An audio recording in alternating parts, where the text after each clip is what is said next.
হে বীর বিবেকানন্দ, তুমি কি জানো 12ই জানুয়ারি এলেই মনে হয় আকাশে আগুন জ্বলে ওঠে, বাতাসে বাজ পড়ে, পৃথিবী যেন বুক সোজা করে দাঁড়িয়ে বলে আজ দুর্বলতার মৃত্যুদিন, আজ সাহসের জন্মদিন। কারণ তুমি জন্মেছিলে বলেই আজও মানুষ শেখে মানুষ হয়ে ওঠাই শ্রেষ্ঠ যুদ্ধ, নিজেকে জয় করাই মহাবিজয়। শিকাগোর সেই সভামঞ্চে তুমি দাঁড়িয়েছিলে একা, কিন্তু একা ছিলে কি? তোমার কণ্ঠে গর্জেছিল সমগ্র ভারত, সমস্ত শাশ্বত সত্য। আর আর যখন তুমি বলেছিলে, হে আমেরিকাবাসী, আমার ভাই ও বোনেরা, তখন তখন মানবতা কেঁপে উঠেছিল, গুঁড়িয়ে গিয়েছিল অহংকারের দুর্গ, লজ্জায় মাথা নত করেছিল বিভেদের ধর্ম। আজও যখন কোনো তরুণ হতাশার কাদায় ডুবে যায়, হেরে যেতে চায় জীবনের কাছে, তখন তোমার বজ্রধ্বনি রক্তে আগুন ধরিয়ে দেয়। নিজেকে বিশ্বাস করো, এই একটুকু বজ্র বাণীতে ঘুম ভাঙে স্বপ্নের, জন্ম নেয় অগ্নি সন্তান।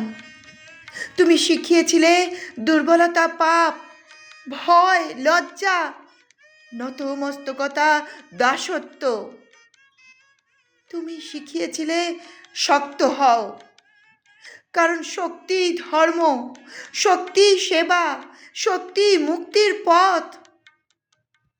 তাই 12ই জানুয়ারি শুধু ফুলের সাজ নয়, এই দিন শপথের দিন, বুকে আগুন ধরানোর দিন।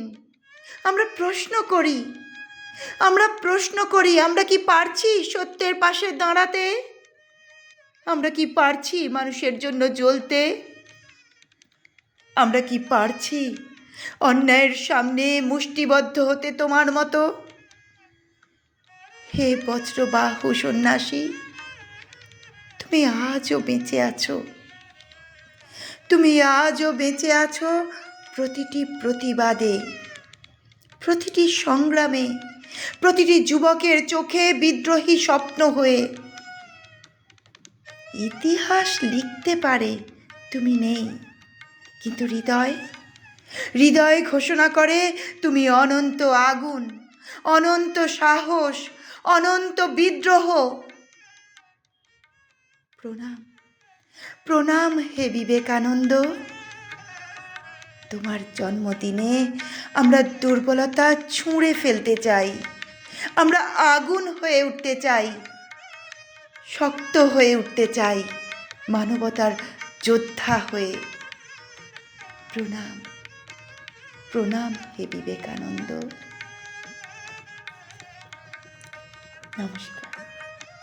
পাঠ করলাম দুর্গাচরণ ঘোষের লেখা কবিতা যুগনায়ক বিবেকানন্দ।